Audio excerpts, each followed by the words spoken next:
নমস্কাৰ সকলোকে আমাৰ ইউটিউব চেনেলৰ আৰু এটা ব্লগলৈ আপোনালোকক সকলোকে স্বাগতম জনাইছোঁ আৰু এটা ৰেচিপি শ্বেয়াৰ কৰিম বুলি ভাবিছোঁ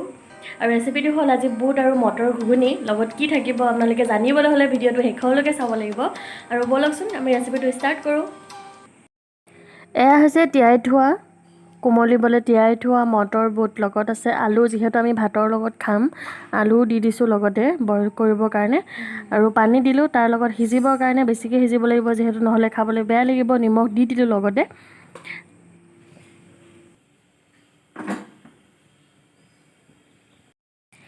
এয়া হৈছে গুচাই লোৱা পিঁয়াজ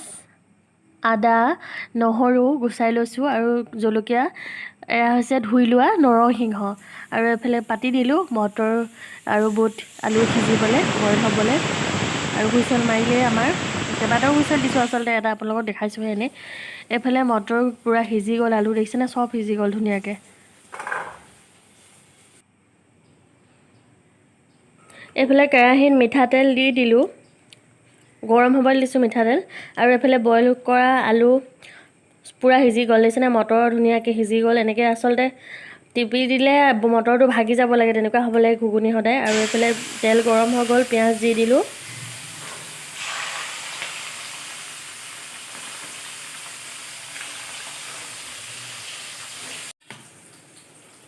এয়া বইল কৰা আলুখিনি অলপ ভাঙি দিছোঁ ভাঙি দিলে তেতিয়া ভাল হ'ব অলপ গ্ৰেভি টাইপ হৈ যাব ভাল লাগিব খাবলৈ আৰু এতিয়া অলপ পিচি থোৱা আদা নহৰু দি দিম যিহেতু সকলোবোৰ আমি সিজাই লোৱাই হয় মটৰ আলু বুট সকলোবোৰ সিজিয়ে আছে গতিকে তেলত আৰু আদা নহৰু পিঁয়াজৰ লগত অকণমান উতলোৱাহে হয় আৰু গতিকে ইয়াতে তেলতে নিমখ হালধি সকলোবোৰ দি লগত আৰু অকণমান উতলিবলৈ দিয়া হ'ব গতিকে নিমখো আন্তাজমতেই দিব কাৰণ বইল কৰোঁতে অকণমান দিয়াই হৈছিলে নিমখ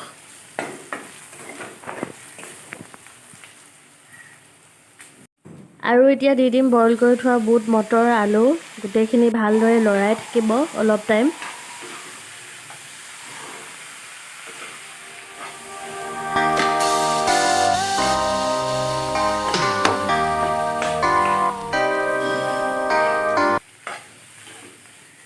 গোটেইখিনি যিহেতু বইল বস্তুৱে গতিকে ইমান সিজাবলৈ দৰকাৰ নাই কাৰণে জুইটো অকণমান কমাই দিছোঁ আৰু ভালদৰে লৰাই থাকিব নহ'লে লাগি যাবও পাৰে তলত আৰু জলকীয়া দিবলৈ থাকি গৈছিলে মানে যেতিয়া দিলেও হ'ব যিহেতু জলকীয়াকেইটা ভাঙিয়েই দিম পাছত আৰু অলপ পানী দি দিছোঁ তাৰপাছত অলপ টাইম গাপ দি থৈ দিব উতল অহালৈকে দেখিছেনে ধুনীয়াকৈ উতল আহি গৈছে আৰু থাকি যোৱা আদা নহৰুখিনি আকৌ দি দিছোঁ হৈয়ে গৈছে আৰু আমাৰ ঘুগুনি তৈয়াৰ হৈয়ে গ'ল আৰু এটা অন্তিম সামগ্ৰী আমাৰ দিবলৈ আছে গতিকে চাই থাককচোন ভিডিঅ'টো শেষলৈকে আমি কি দিওঁ শেষত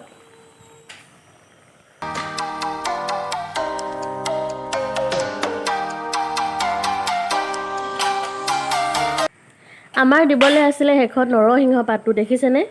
কাৰণ শেষত দিছোঁ এইটো কাৰণে তেতিয়াহে গোন্ধটো ওলায় ইয়াৰ কাৰণ বেলেগ একো নাই নৰসিংহ পাতটো এইটো কাৰণে দিছোঁ ধুনীয়া গোন্ধ এটা ওলাবলৈ আৰু আমাৰ ঘুগুনি ৰেডি হৈ গ'ল